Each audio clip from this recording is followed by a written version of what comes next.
Muy buenas tardes. Estamos aquí en una edición más de Fan Sport. Justo hoy estamos de aniversario y bueno, eh, pues primero agradecerle a Bachir por estar aquí el día de hoy. Bachir, ¿cómo estás? Buenas tardes. Muchas gracias, Pablo, por tu invitación. Tu programa es grandioso, todo lo que han podido lograr. Felicitarte por tu aniversario, que realmente es una etapa muy importante y te felicito mucho por eso. No, gracias, te agradezco. Y bueno, pues Bachir, cuéntanos un poco de tu trabajo, el que haces, y me gustaría de ahí preguntarte, eh, en este tipo de trabajos, ¿cómo se le puede orientar a un atleta? Claro, por supuesto. Bueno, Pablo, lo que me dedico, trabajo en la área de finanzas.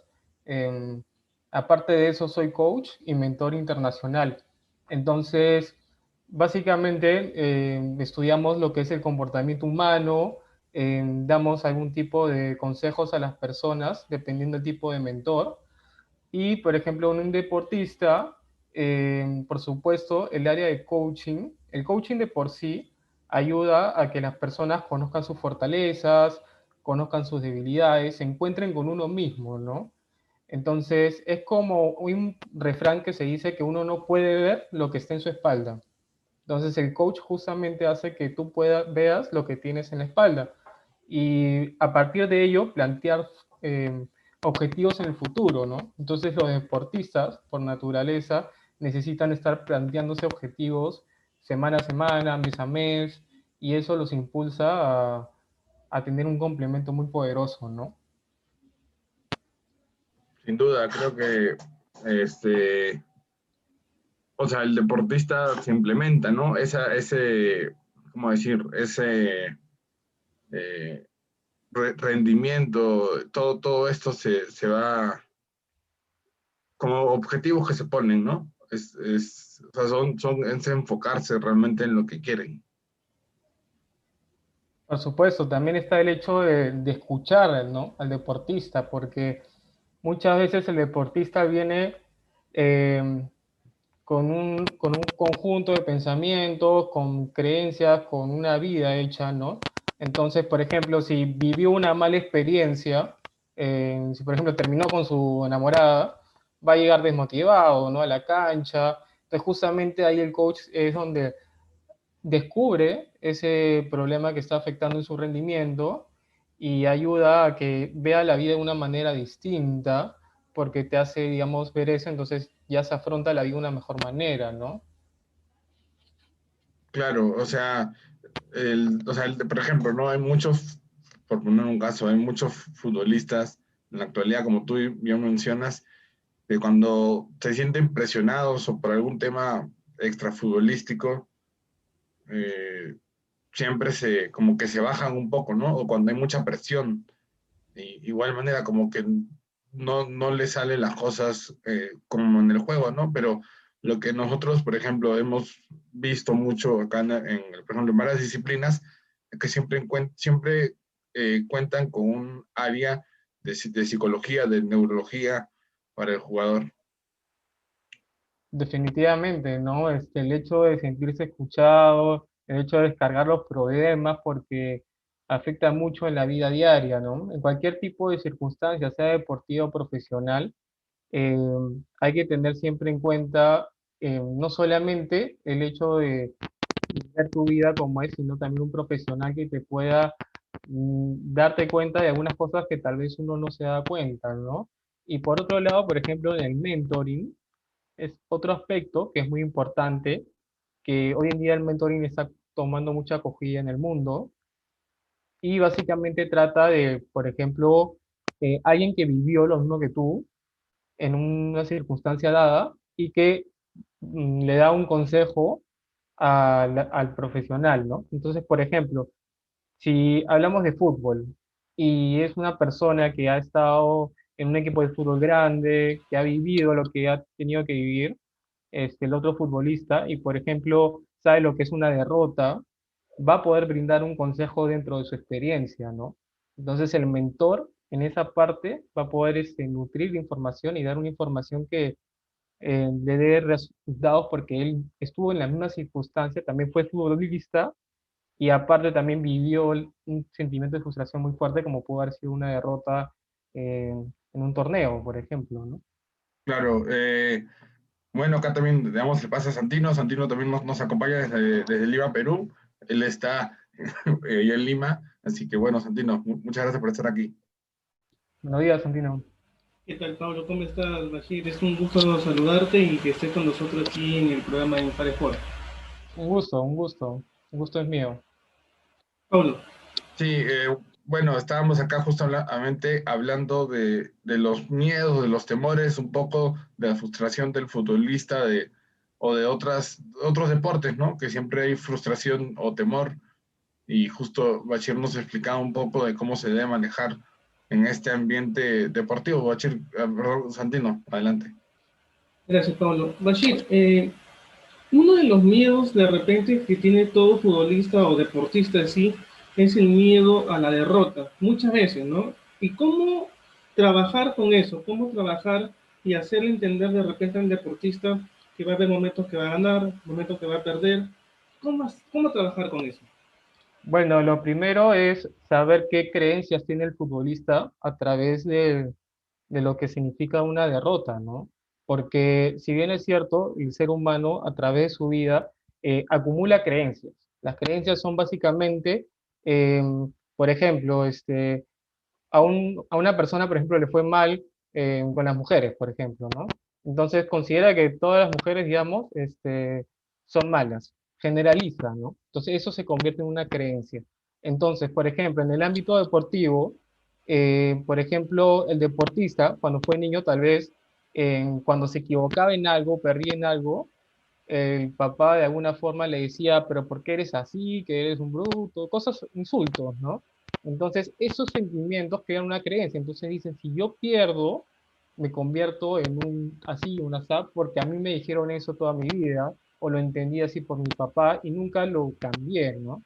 Entonces el profesional se va dando cuenta de esas cosas a través de preguntas, utiliza determinadas herramientas y determina, por ejemplo, esta persona, por ejemplo, considera que no ganar significa ser un perdedor, cosa que está mal porque no es así, ¿no? Realmente es un reto y en la vida no todo va a salir perfecto, ¿no? Pero eso es algo que se va construyendo en la conversación que se va teniendo con el profesional, ¿no? Y más que todo, darle la confianza, ¿no? Si es que cae derrotado, darle la confianza que, o hablarle, ¿no? Que después, en otra oportunidad, en otra ocasión, puede hacer mejor las cosas y le puede ir muchísimo mejor, ¿no? Aparte que las derrotas es como también ayudarse a sí mismo a seguir mejorando. Claro que sí. Y también parte de la sanación está en el hecho de darse cuenta lo que la persona creía antes, ¿no? Si, por ejemplo, el futbolista dice, oye, yo creía en verdad que si perdía era un bueno para nada, pero realmente me doy cuenta que creía eso, pero en verdad no es así. Entonces se va dando cuenta de eso y, por ejemplo, ¿no? El futbolista dice, si tú pierdes eres un perdedor. Entonces el coach le dice, eh, siempre vas a ser un perdedor. ¿Conoces a una persona que ha perdido, que no ha sido un perdedor? Dice, bueno, sí, yo conozco un futbolista muy grande. Entonces, ¿él fue un perdedor por perder? No. Entonces, ¿tú consideras que todos son perdedores? Que las personas que pierden, y entonces la persona dice, bueno, en verdad no. Entonces va tomando conciencia, realmente no tiene sentido, porque son creencias de manera inconsciente. Paulo, Gracias, Santino. Sí, bueno, Bachir, ahora preguntarte qué tan importante es, en este caso, tu área con el tema deportivo. ¿Cómo ves el trabajo de los colegas que en la actualidad, bueno, hay muchos colegas de tu área trabajando en temas deportivos? Me parece que es vital, porque de hecho la palabra coach nace en el tenis, porque en el tenis se le decía coach pues al profesional, el técnico que asesoraba al tenista, ¿no? Entonces, nace mucho de la mano el hecho de poder crear una conexión con el equipo, entender a las personas, darles también técnicas, herramientas de liderazgo, ¿no? Por ejemplo, el coach tiene que también saber cómo hacer para que el capitán sea un líder, ¿no? Convertirlo en un líder. Entonces, por ejemplo, en el técnico sería como el coach, ¿no? Tiene que hacer de que el capitán sea el líder del equipo, porque él va a influir porque está en la cancha. Claro, Entonces, es importante porque no solamente hasta el técnico tiene que tener habilidades de coach. Y aparte, los coaches, digamos, que son más ligados a un tema terapéutico también, ¿no? Entonces, se conjuga en casi todo el equipo que no está, digamos, en la cancha, ¿no? claro, o sea, es decir, ahorita en la actualidad, por ejemplo, ¿no? Un técnico de fútbol, por ponerlo así, es, aparte de ser estratega en el tema deportivo, también tiene que jugar mucho con el tema psicológico de los que están en la cancha.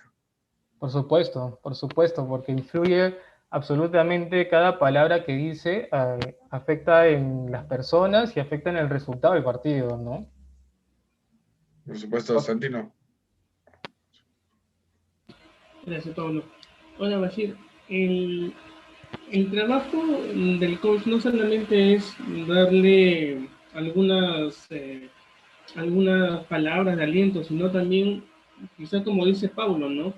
Ser como tipo psicólogo para poder entender lo que sienten ellos, para poder también ponerse un poquito en su lugar, ¿no? Porque si bien es cierto, una cosa es cuando ganas, otra cosa es cuando pierdes, y otra cosa es lo que lo que un deportista tiene atrás o carga con algo atrás, ¿no? Que también no lo puede dejar tranquilo, y es por esa razón que también puede tener eh, unos ciertos resultados, tanto buenos como malos. Por supuesto, el coach se empieza a convertirse en algo indispensable, ¿no? Tanto para el equipo, porque no solamente es el hecho de entender a la gente, sino darles como, eh, digamos, la luz en el camino, ¿no? Entonces, eso es lo que tiene que crear el técnico. El técnico tiene que comportarse como un coach prácticamente. Y aparte también tener gente, digamos, personal que él pueda contarle sus secretos, ¿no? Porque el coaching tiene diversas herramientas para influir en las personas, otros que son más para curar temas irracionales. Entonces, eh, ahí empieza a haber una división, ¿no? De coach. Uno es el coach como técnico, como jefe, digamos, de ellos, que tiene que influir positivamente porque es el jefe. El jefe siempre va a afectar de una manera en sus colaboradores. Y aparte está pues el coach que va más ligado a lo terapéutico, ¿no? Que va y le cuentan su problema, que me pasó esto, me pasó. Eso no le van a contar al coach, porque al director técnico, por ejemplo, no se lo van a contar porque van a decir, pucha, ¿qué va a pensar de mí, ¿no? Un poco el miedo, ¿no? Fácil, si le digo esto ya no me va a poner en la plantilla, ¿no? Entonces lo maneja más otro tipo de coach que es más a curar el problema, ¿no? Claro, Santino. No, sí, bueno, adelante. Sí, o sea, por ejemplo, no sé, no por poner un caso ahorita, a Messi. A Messi, por ejemplo, que tiene tanta presión encima, como, o sea, ahorita, ¿no? En su actualidad, en su club, que no la está pasando bien eh, deportivamente, creo que él mucho se apoya en los psicólogos y coach del plantel, porque creo que, por ejemplo, ¿no? Este tipo de jugadores ha tenido derrotas muy fuertes para él, que él nunca pensó tener una derrota. Creo que en su momento él dijo, yo no conozco la derrota y creo que la está conociendo en varias ocasiones. Claro, definitivamente lo que dice Pablo es muy importante, ¿no? Porque, por ejemplo, Messi tiene una creencia muy fuerte, como la que me comentas, ¿no? No conocer la derrota. Esa fue una creencia que lo hizo luchar en su vida para ser lo que es. O sea, fue lo que lo impulsaba a levantarse temprano, el hecho de no perder, ¿no? Entonces, ¿qué es lo que pasa? Cuando él llega a ser una superestrella, muy aparte del talento que tiene, empiezan a haber episodios de frustración, ¿no? Pierde la copa con Argentina, empieza a tener cosas que le marcan la vida, la prensa lo empieza a señalar, entonces esa creencia le afecta emocionalmente y en rendimiento, ¿no? Porque digamos, una creencia que fue positiva, cuando ya empieza, no, o sea, como la vida es circunstancial, no todo va a salir como queremos, a veces también perdemos. Entonces, como él perdía en algunas circunstancias, esa creencia que lo ayudó tanto ya le estaba perjudicando. Entonces, es ahí donde se tendría que trabajar otro tipo de creencia, de, por ejemplo, decir de que la derrota es algo natural y que nos ayuda a crecer como seres humanos, por ejemplo, ¿no? Pero Claro, es algo que seguramente ha habido un trabajo de eso y espero pues que esté bien, ¿no? Santino. Ahora, Bashir, una de las cosas también eh, parte del entorno familiar, ¿no? Porque muchas veces en el entorno familiar eh, vemos que quizás cuando una persona no consigue los objetivos o algún pariente o una persona dentro de la familia, esto genera que en vez de ayudarlo y señalarle, ¿no? Que puede con un poquito más de esfuerzo para conseguir cosas o objetivos que uno se plantee, más aún lo que hacen al final es hacer más inseguros a la persona, porque quizás hay algunos que no le dan el apoyo necesario y eso al final de cuentas más adelante, ya sea la profesión que tengan, en este caso en el plano deportivo, se va a notar. Ahora, Bashir, ¿tú crees que en la familia, si se tiene que trabajar mucho el tema de superarse en el tema cuando es derrota o de repente no puedes conseguir los resultados que uno se propone? Sí, por supuesto, o sea, es para comenzar tener una mentalidad, ¿no? Que los padres puedan transmitir a los hijos de que la vida no existen problemas, existen retos. Porque si es bien cierto, el problema de tener una derrota causa frustración por naturaleza. Es como que yo agarre y te diga, oye, te tengo un problema. Y lo tomas como algo que va a ser malo, algo que ya solamente escucharlo, ya sientes tu cuerpo Una está presión encima, ¿no? Algo de exacto. estrés, presión y no sabes qué vas a hacer al final para resolverlo.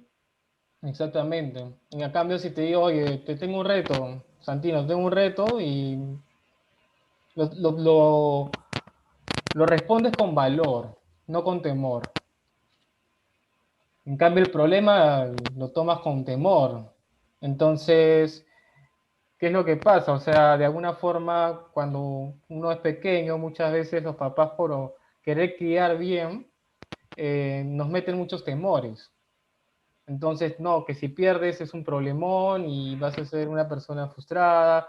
Entonces, él se va quedando con eso y hasta a veces el deportista, por ejemplo, cuando tiene su clase de educación física, el profesor de educación física igual, ¿no? No, que cómo vas a hacer esto, que eres un bueno para nada. Entonces, él dice, si yo pierdo, mi mente va a razonar las palabras de mi padre, del profesor de educación física, de todas las personas que me dijeron que no podía perder, que si perdía era fracasado, ¿no? Esas palabras van a resonar.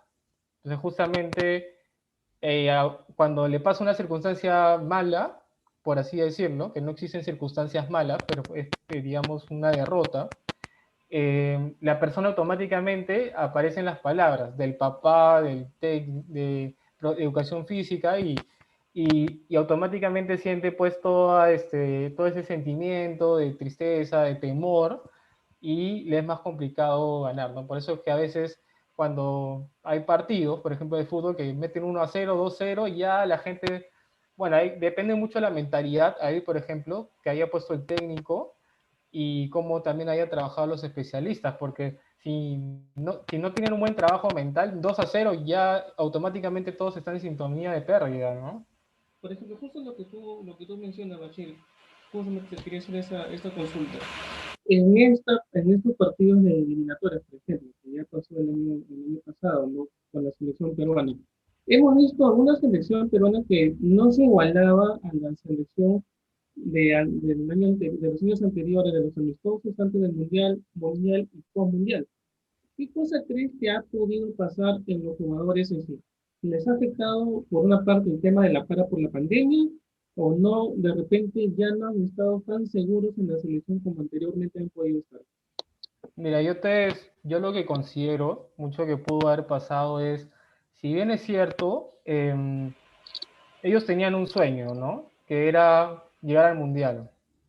Entonces, esa era como la meta máxima que ellos tenían y eso es lo que los motivaba, lo que los hacía, digamos, esforzarse al máximo posible, ¿no?